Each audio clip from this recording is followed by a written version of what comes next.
క్రీస్తు నామంలో మీ అందరికీ వందనములండి. ప్రియులారా, ఈ సమయంలో మనము పరిశుద్ధ గ్రంథంలో నుంచి మరొక అమూల్యమైనటువంటి అంశాన్ని లేఖనానుసారంగా తెలుసుకొని ఆత్మీయ దీవెనలు, ఆశీర్వాదాలు పొందుకుందాం. ఈ సమయంలో మనము తెలుసుకున్నటువంటి అంశము, దేవుడే మన పక్షాన ఉంటే మనకి విరోధి ఎవడు? మన సబ్జెక్ట్ అండి. దేవుడే మన పక్షాన ఉంటే మనకి విరోధి ఎవరు? ప్రియులారా, చాలా జాగ్రత్తగా ఈ సబ్జెక్టు ప్రారంభం నుంచి ముగింపు వరకు మీరు వినాలని, దీవెనలు, ఆశీర్వాదాలు పొందుకోవాలని ప్రేమతో కోరుతున్నాను. ఈ సబ్జెక్టు నేను ఎందుకు మీకు అందించవలసిన పరిస్థితి ఏర్పడుతుందో జాగ్రత్తగా మీరు గమనించండి. ఈ లోకంలో మనము దేవుని పిల్లలుగా బ్రతుకుతున్నప్పుడు, దేవుడు తెలియజేసినటువంటి మార్గంలో ప్రయాణం చేస్తున్నప్పుడు, పరిశుద్ధులుగా మన జీవితాన్ని కొనసాగిస్తున్నప్పుడు, ఎవరి గురించి కూడా మనం పట్టించుకోనప్పుడు ఆటోమేటిక్గా ఏం జరుగుతుందంటే, మనకు విరోధులు, మనకి శత్రువులు అనేక మంది మరి తయారవుతూ ఉంటారండి. మీకు అర్థమవుతుందా అండి? మన వేలు మనం ఉంటున్నప్పుడు, దేవుడి యందు భయభక్తి కలిగి బ్రతుకుతున్నప్పుడు, మన బ్రతుకు మనం బ్రతుకుతుంటూ వెళ్తున్నా కూడా శత్రువులు ఎక్కువైపోతూ ఉంటారు, విరోధులు ఎక్కువైపోతూ ఉంటారు. ఆ టైంలో మనం ఏం చేయాలో అర్థం కాక కృంగిపోతూ ఉంటాం, కృషించిపోతూ ఉంటాం. వీరి వలన మాకేమైనా అవుతుందా? వీరు మమ్మల్ని ఏం చేస్తారు? అట్లా వారిని గురించి, ఆ విరోధుల గురించి, ఆ శత్రువుల గురించి మరి అనేక సందర్భాల్లో బాధపడుతూ ఉంటాం మనం.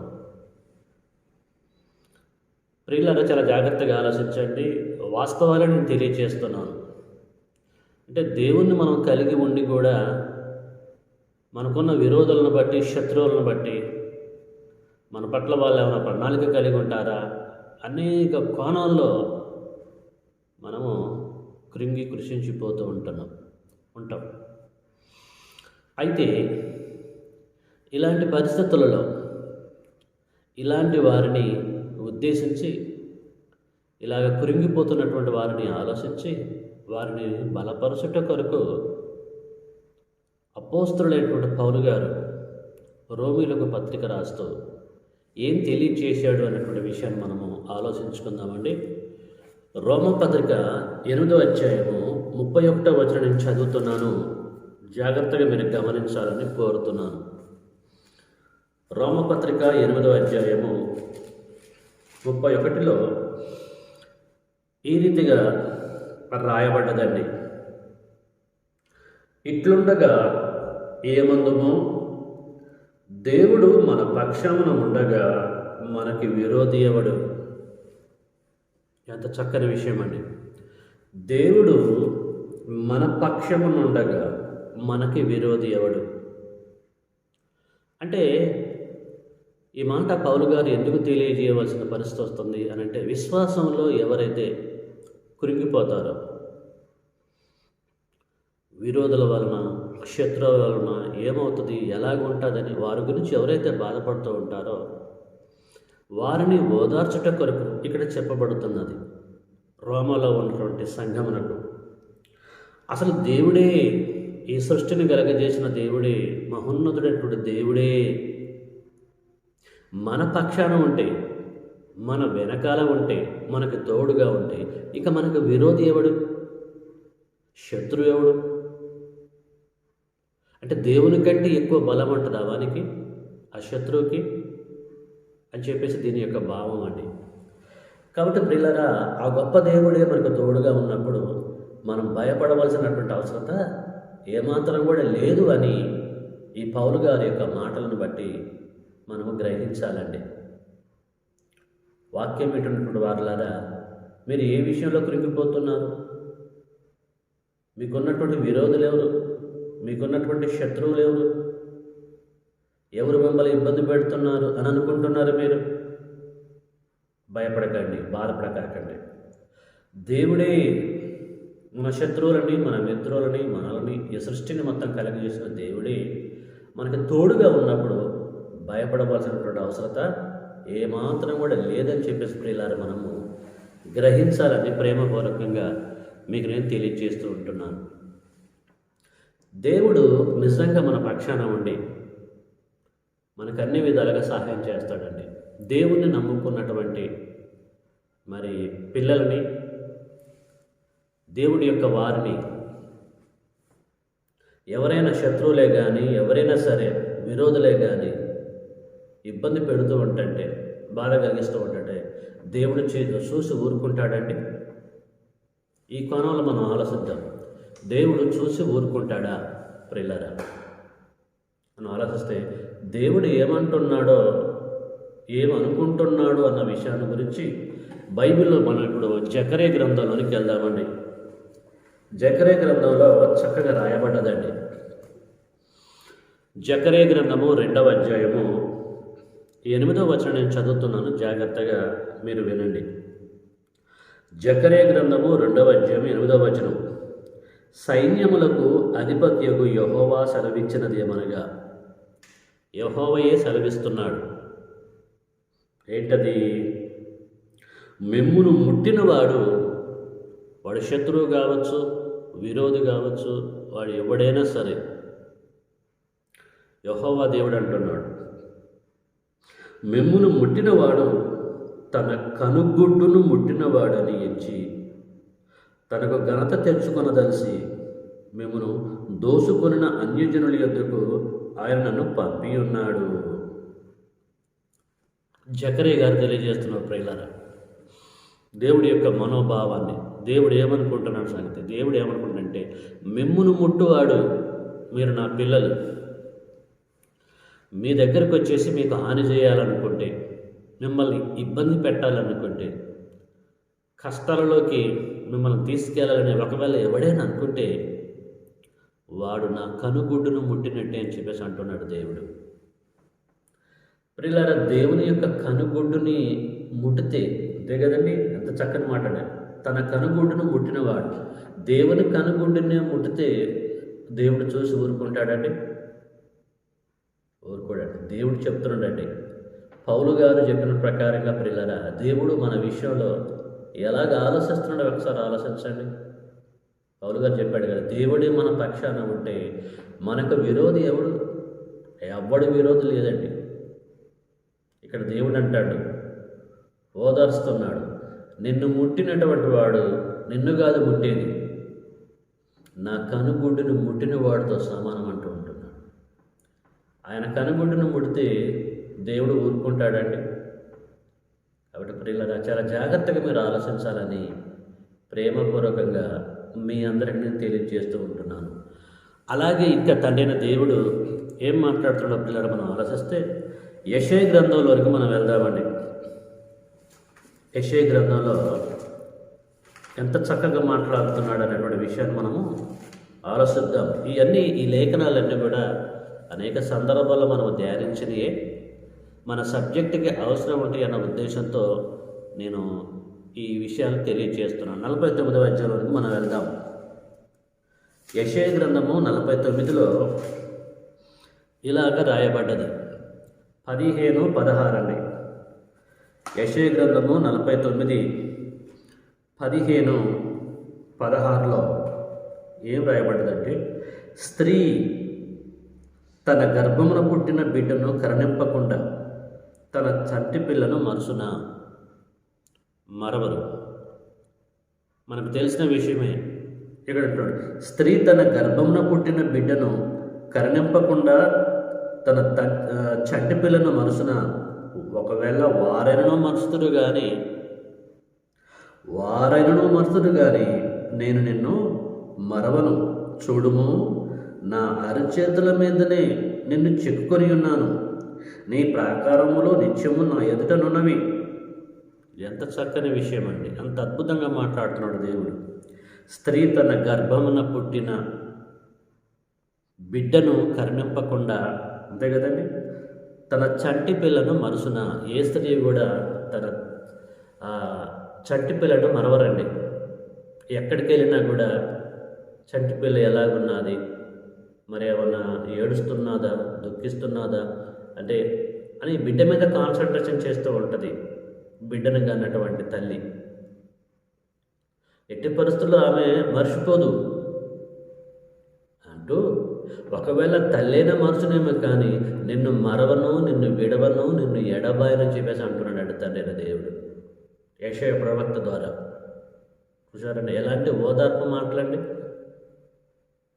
ఇవన్నీ కూడా మీరు ఆలోచించాలని ఈ విషయాలు మేము ముందుకు తీసుకుని వస్తూ ఉంటున్నాను. స్త్రీ తన గర్భమున పుట్టిన బిడ్డను కరుణింపకుండా తన చంటి పిల్లను మరుసున. వారనుడు మరుతుడు కానీ నేను నిన్ను మరువను అని చెప్పేసి అంటూ ఉంటున్నాడు. కాబట్టి పిల్లరా, ఈ మాటలన్నీ కూడా మనము చదువుతున్నప్పుడు, వింటున్నప్పుడు ఎలా కనిపిస్తుంది? మనకి ధైర్యం వస్తుంది. నా దేవుడు నాకు తోడుగా ఉన్నాడు. అలాంటప్పుడు నా విరోధులు, నా శత్రువులు నన్ను ఏం చేయగలరు? వారి గురించి ఎందుకు ఆలోచించాలి? వారి గురించి ఎందుకు దుఃఖించాలి? వారి గురించి ఎందుకు బాధపడాలి అని మనం ఆలోచించాలండి.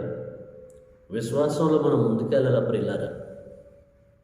కాబట్టి మన శత్రువుల గురించి, మన విరోధుల గురించి మనము ఆలోచించవలసిన అవసరం లేదు. వారేమో చేస్తారని, ఏమో అయిపోయిద్దని. అసలు దేవుడే మన పక్షాన ఉంటే ఆఫ్టర్ శత్రువు ఎంతండి? ప్రియులారా, మన శత్రువులు, మన విరోధులందరూ కూడా సాతాను యొక్క ఏజెంట్లు అని చెప్పేసి మీరు అర్థం చేసుకోవాలి. సాతాను యొక్క సంబంధం అని చెప్పేసి మనము అర్థం చేసుకోవాలి. కాబట్టి ఒక రకంగా చెప్పాలంటే మన విరోధి సాతాను. సాతాను ఏర్పాటు చేసినటువంటి వారే దేవుని పిల్లల మనల్ని నాశనం చేయాలి, ఇబ్బంది పెట్టాలి, బాధల్లోకి మనం లాగాలని చెప్పేసి వారు ప్రణాళిక కలిగి ఉంటారు. అయినా కూడా మనం బాధపడవలసిన అవసరం లేదు, ఎందుకంటే దేవుడే మనకు తోడుగా ఉన్నప్పుడు. ఓకేనండి. బైబిల్ గ్రంథంలో విశ్వాసంలో మరి ముందుకెళ్తున్నటువంటి భక్తులు, వారు కూడా విరోధులు ఉన్నారు, వారు కూడా శత్రువులు ఉన్నారు. ఈ లోకంలో వారు బ్రతికినప్పుడు పిల్లలు వారు దేవుడి యొక్క భయభక్తులు కలిగి ఉంటున్న టైంలో శత్రువులు, విరోధులు అనేక మంది తయారైనప్పుడు వారు ఎలాగా, ఏ విశ్వాసంతో మాట్లాడారు, వారు ఏ విధంగా జీవించారు ఉన్న విషయాలు మనము చూద్దామండి. కొన్ని విషయాలు మనం కీర్తనల గ్రంథాల నుంచి మరి చదువుకుందామండి. వాటిని బట్టి బలపడదాం. విశ్వాసమందు మనం బలపడటం కొరకు తండ్రి దేవుడు కొన్ని విషయాలు తన దాసుల ద్వారా తెలియజేసినవి రికార్డ్ చేశాడండి. అవేంటో ఈ విషయంలో మనం చూసుకుందామండి. కీర్తనల గ్రంథంలోకి మనం వెళ్తే, కీర్తనల గ్రంథము ప్రియులారా 3వ అధ్యాయం వరకు నేను వెళ్తున్నానండి. కీర్తనల గ్రంథం 3వ అధ్యాయంలో ఎంత చక్కగా రాయబడ్డదో మనం చూసుకుందాం.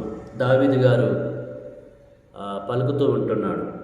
కీర్తనల గ్రంథం 3వ అధ్యాయము 5-6. కీర్తనల గ్రంథం 3వ అధ్యాయము 5-6. యెహోవా నాకు ఆధారము. చూసారండి, యెహోవా నాకు ఆధారము అంటే దేవుడే, యెహోవా దేవుడే నాకు ఆధారం అయితే ఇంకా నాకు ప్రాబ్లం ఏంటిదని దీని అర్థం అండి. యెహోవా నాకు ఆధారము కావున నేను పండుకొని నిద్రపోయి మేలుకొందును.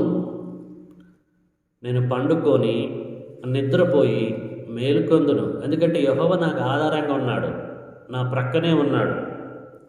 కాబట్టి ఇక్కడ అంటున్నాడు, 10,000 మంది దండెత్తి నా మీదికి వచ్చి మోహరించినను, నా శత్రువులు, నా విరోధులు ఎవరైనా సరే 10,000 మంది దండెత్తి నా మీదికి వచ్చి మోహరించినను నేను భయపడను. యెహోవా లెమ్ము, నా దేవా నన్ను రక్షింపుము. నా శత్రువులందరినీ దవడ ఎముకల మీద కొట్టువాడువు నీవే, దుష్టుల పళ్ళు విరగొట్టువాడువు నీవే. రక్షణ యెహోవాది, నీ ప్రజల మీదికి నీ ఆశీర్వాదం వచ్చునుగాక. చక్కని మాట అండి. 10,000 మంది దండెత్తి వచ్చినను మోహరించినను నేను భయపడనని చెప్పేసి అన్నాడండి. చూసారా, మనం ఒక్క వ్యక్తికే భయపడుతూ ఉంటాం, మన శత్రువులకి 2-3 శత్రువులకే భయపడుతూ ఉంటాం. ప్రియులారా, ఈ లోకంలో ఖచ్చితంగా మనకి శత్రువులు ఉంటారు, విరోధులు ఉంటారు, మంచి మార్గంలో మనం ప్రయాణం చేస్తున్నప్పుడు. సో ఎట్టి పరిస్థితుల్లో కూడా ఎవ్వరికి మనం భయపడవలసిన అవసరత లేదు. యెహోవాయే మనకు తోడుగా ఉన్నప్పుడు మన వారి గురించి, మన శత్రువుల గురించి భయపడవలసిన అవసరం లేదు. 10,000 మంది దండ ఎత్తి మోహరించినను, దావీదు గారు ఏమన్నాడు? మోహరించినను, నా ఇంటి చుట్టూరు మోహరించినను. ఎంత చక్కని మాట అండి. నేను భయపడను అని చెప్పేసి అంటున్నాడు ప్రియులారా. ఎందుకంటే దేవుడే తోడుగా ఉన్నాడు, మన రక్షకుడు మన తండ్రి. కాబట్టి ఏ విషయంలో కూడా మనం కృంగిపోవాల్సిన అవసరత లేదు. ఇంకా మనం ఆలోచిస్తే ఇదే కీర్తనల గ్రంథము 118లో ఎలాగ రాయబడ్డదో అనేటువంటి విషయాన్ని మనం చూసుకుందామండి. కీర్తనల గ్రంథం 118, 6 నుంచి 8 వరకు నేను చదువుతున్నాను, జాగ్రత్తగా మీరు వినండి. కీర్తనల గ్రంథము 118, 6 నుంచి. యెహోవా నా పక్షమున ఉన్నాడు, నేను భయపడను. మన పక్షాన, మన తరపున యెహోవా దేవుడు ఉంటున్నాడు ప్రియులారా. యెహోవా నా పక్షమున ఉన్నాడు, నేను భయపడను. నరులు నాకేమి చేయగలరు? యెహోవా నా పక్షమున వహించి నాకు సహకారి అయి ఉన్నాడు. నా శత్రువుల విషయమైన నా కోరిక నెరవేరుట చూచెదను. మనుషులను నమ్ముకొనుట కంటే యెహోవాను ఆశ్రయించుట మేలు. రాజులను నమ్ముకొనుట కంటే యెహోవాను ఆశ్రయించుట మేలు. ఎంత చక్కని మాటలండి, బలపరిచేటువంటి మాటలు ప్రియులారా. ఈ మాటలను బట్టి మనము ఓదార్చబడాలి ప్రియులారా. కీర్తనకారుడు, దేవుని యొక్క దాసుడు ఎంత చక్కగా చెప్తున్నాడండి, ఎంత అద్భుతంగా చెప్తున్నాడు. యెహోవా నా పక్షమున ఉన్నాడు ఆత్మ సంబంధంగా. ఇక నేను భయపడను. నరులు నాకేమి చేయగలరు? నరులు అంటే శరీరులు, నా విరోధులు, నా శత్రువులు నన్నేం చేయగలరు? వారి వల్ల ఏమవుతుంది? ఆయన నా పక్షాన ఉంటే అని దాని భావం అండి. మీకు అర్థమవుతుందా అండి? జాగ్రత్తగా మీరు వినాలని, గ్రహించాలనే ప్రేమతో ఈ విషయాలు మీ ముందు ఉంచవలసిన పరిస్థితి ఏర్పడుతున్నది. అలాగే ఇంకా మనం ఆలోచిస్తే ప్రియులారా, కీర్తనల గ్రంథము 46కి వెళ్దామండి. కీర్తనల గ్రంథము 46లో ఎలాగ రాయబడ్డది అనేటువంటి విషయాన్ని మనం చూసుకుందాం. కీర్తనల గ్రంథము 46లో కోరహు కుమారులు అలాగ మాట్లాడుతున్నారు అటువంటి విషయాన్ని మనం చూసుకుందాం. కోరహు కుమారులు ఏమంటున్నారు? 46వ అధ్యాయం 1 నుంచి. దేవుడు మనకు ఆశ్రయమును దుర్గమునై ఉన్నాడు, ఆపత్కాలములలో ఆయన నమ్ముకునదగిన సహాయకుడు. ఇంకేమంటున్నాడు? కావున భూమి మార్పు నొందినను, నడి సముద్రములలో పర్వతములు మునిగినను, వాటి జలములు ఘోషించుచు నురుగు కట్టినను, ఆ పొంగునకు పర్వతములు కదిలినను మనం భయపడము. చూసారండి ఎంత ఫెయిత్ అండి, వాళ్ళు ఎలాంటి విశ్వాసంతో ఒకసారి మీరు అర్థం చేసుకో. భూమి మార్పు నొందినను, ఎలాంటి మాటలు ప్రయోగిస్తున్నా చూడండి. కావున భూమి మార్పు నొందినను, నడి సముద్రంలో పర్వతములు మునిగినను, వాటి జలములు ఘోషించుచు నురుగు కట్టినను, ఆ పొంగునకు పర్వతములు కదిలినను. అంటే మన కళ్ళ ముందు ఏది జరిగినా సరే, ఎంత విపత్తు సంభవించినా సరే మనము భయపడమని చెప్పేసి అంటున్నాడు. ఇలాంటి విశ్వాసము నీకు, నాకు, మనకు ఉందా అండి ప్రియులారా, నిజంగా మనము దేవుని పిల్లలమైతే దేవుడు చెప్పిన మార్గంలో ప్రయాణం చేస్తూ ఉంటే ఇలాంటి విశ్వాసం ప్రతి ఒక్కరిలో ఉండాలి ప్రియులారా. ప్రతి ఒక్కరిలో ఉండాలి. దేవుని పిల్లలు ధైర్యంగా ఉండాలి తప్ప అధైర్యముగా ఉండొద్దు. మన శత్రువుల గురించి, మన విరోధుల గురించి కృంగిపోవాల్సిన అవసరం లేదు. వారు ఏదో చేస్తారు, ఏమో అయిపోతాం మనము అనుకోవాల్సిన అవసరం లేదు. మన తండ్రి చిత్తము లేకుండా మనకి ఏది కూడా జరగదండి. ఏ హాని జరగదు. మనకి ఏదైనా జరగాలంటే ఆయన పర్మిషన్ ఉండాలి. ఇది గమనించాలని ప్రేమతో మీ అందరికి నేను తెలియజేస్తూ ఉంటున్నాను. మీ తల వెంట్రుకలన్నీ కూడా లెక్కింపబడి అని చెప్పేసి అంటాడు కదా యేసుక్రీస్తుల వారు మత్తయి సువార్త.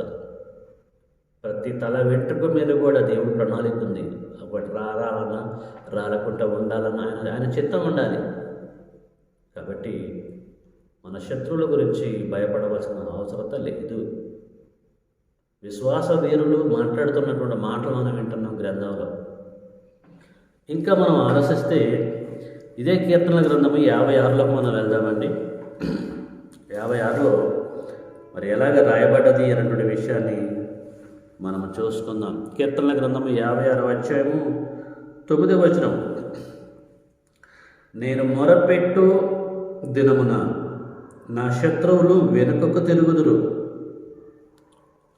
ఏమంటానండి?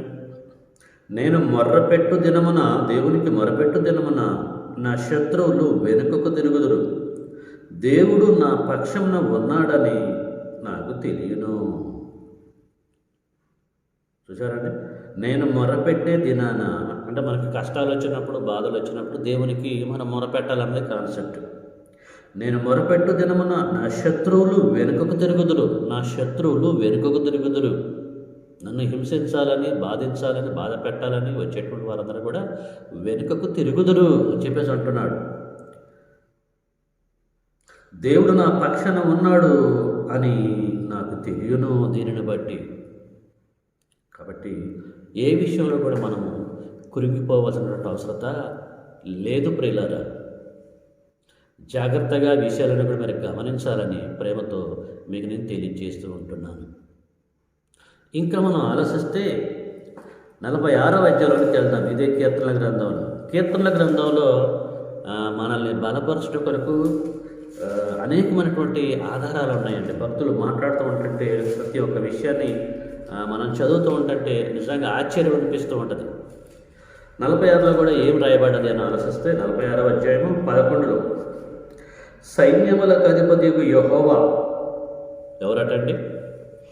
సైన్యములకు అధిపతియగు యెహోవా మనకు తోడై ఉన్నాడు. సైన్యములకు అధిపతియగు యెహోవా మనకి తోడై ఉన్నాడు. యాకోబు యొక్క దేవుడు మనకు ఆశ్రమై ఉన్నాడు. ఇంకా ప్రాబ్లం ఏంటండి? ఏ విషయంలో ప్రాబ్లం పడాలి మనము? ఏ విషయంలో కృంగిపోవాలి? కాబట్టి పిల్లలు ఎన్నో లేఖనాలు బైబిల్ గ్రంథంలో ఉన్నాయండి. ఎన్నో ఎన్నో ఎన్నో ఎన్నో లేఖనములు బైబిల్ గ్రంథంలో ఉన్నాయి. కాబట్టి ఏ విషయంలో కూడా మనం కృంగిపోవాల్సిన అవసరత లేదు. అందుకొరికి ఏం చదువుకున్నామండి మనము? రోమాపత్రికలో 8వ అధ్యాయం 31లో ఏం చదువుకున్నామండి? దేవుడే మన పక్షమున ఉండగా మనకు విరోధి ఎవడు? దేవుడే మన పక్షాన మన తరపున ఉంటే ఇక మనకు విరోధి ఎవడు? ఈ వేలో మనము ఆలోచించినప్పుడే పిల్లరా దేవుడి యొక్క గొప్పతనం ఏంటో మనము గ్రహించగలం. కాబట్టి మనకు విరోధులు ఉన్నప్పుడు, శత్రువులు ఉన్నప్పుడు, మనల్ని మరి హాని చేయాలని సిద్ధపడుతున్నటువంటి వారు ఉన్నప్పుడు, ఇప్పుడు మనం లేఖనాలు తెలుసుకున్నాం కదా, దాని ప్రకారంగా ఏమాత్రం కూడా భయపడద్దండి వారికి. ఎట్టి పరిస్థితుల్లో కూడా మనము భయపడవలసిన అవసరం లేదు. ఎందుకంటే సైన్యములకు అధిపతియగు యెహోవాయే మనకి తోడుగా ఉన్నాడు ప్రియులారా. ఆయన మన పక్షాన అంటే మనకు ప్రాబ్లం ఏంటిది? కాబట్టి జాగ్రత్తగా మీరు విని గ్రహించాలని ప్రేమతో కోరుతున్నాను. అయితే మరి దేవుడే మన పక్షాన ఉండాలంటే, మనకి తోడుగా ఉండాలంటే మనం ఏం చేయాలి?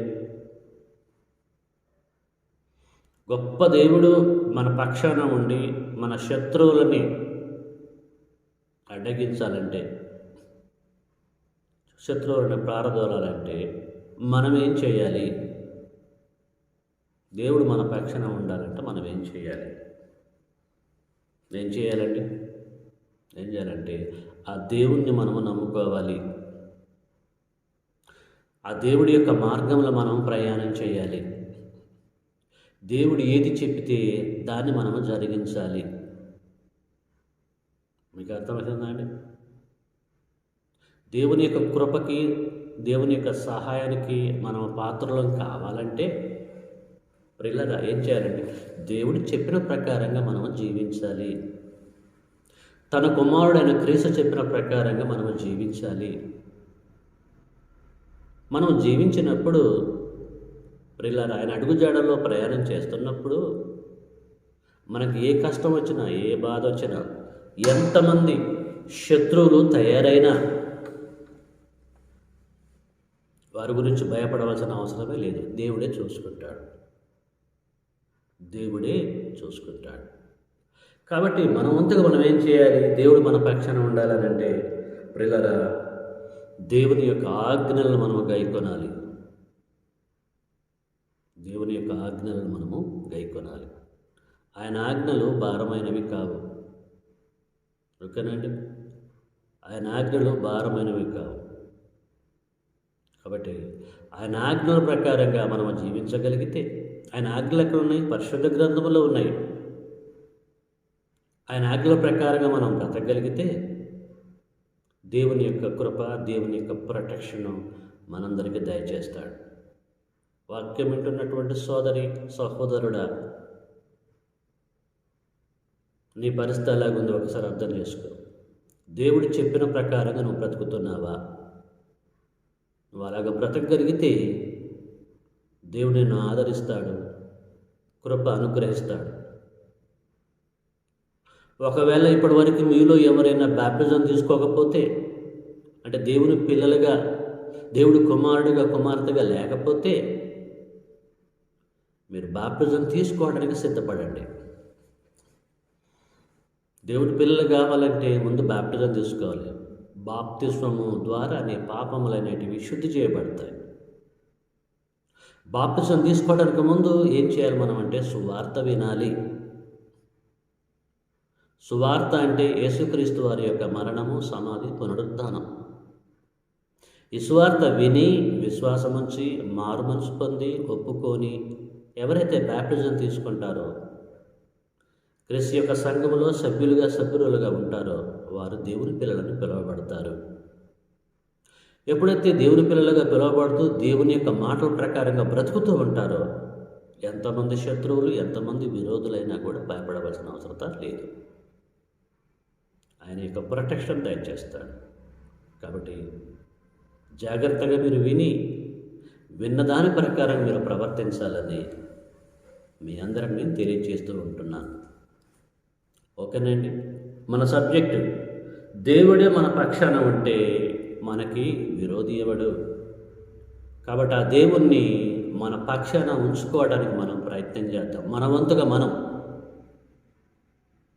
ఆ దేవుడు మన పక్షాన ఉండడంకో ఇక మనకు విరోధులు ఎవరు ఉండరండి, ఆయన చూసుకుంటాడు. కాబట్టి వాక్యం విన్నటువంటి వారులారా జాగ్రత్తగా మీరు గ్రహించాలని మీ అందరికీ తెలియజేస్తున్నాను. మీరు ఏ విరోధి గురించి, ఏ శత్రువు గురించి వర్రీ కావాల్సిన అవసరం లేదు. నీ భారం అంతా కూడా దేవుడి మీద పెట్టు. అనేక రకాలుగా దేవుడు తన మాటల ద్వారా, తన దాసులు తెలియజేసిన మాటల ద్వారా మనల్ని బలపరిచాడు. చూశారండి? కాబట్టి ఆ ప్రేమమైనటువంటి దేవుణ్ణి నువ్వు కలిగి ఉండి అని చెప్పిన మార్గంలో ప్రయాణం చేయాలని, ఒక బలవంతుడుగా నువ్వు ఉండాలని, విశ్వాసంలో ముందుకు సాగాలని ప్రేమపూర్వకంగా తెలియజేస్తూ ఇంతటితో ఈ సబ్జెక్ట్ నేను ముగిస్తున్నాను.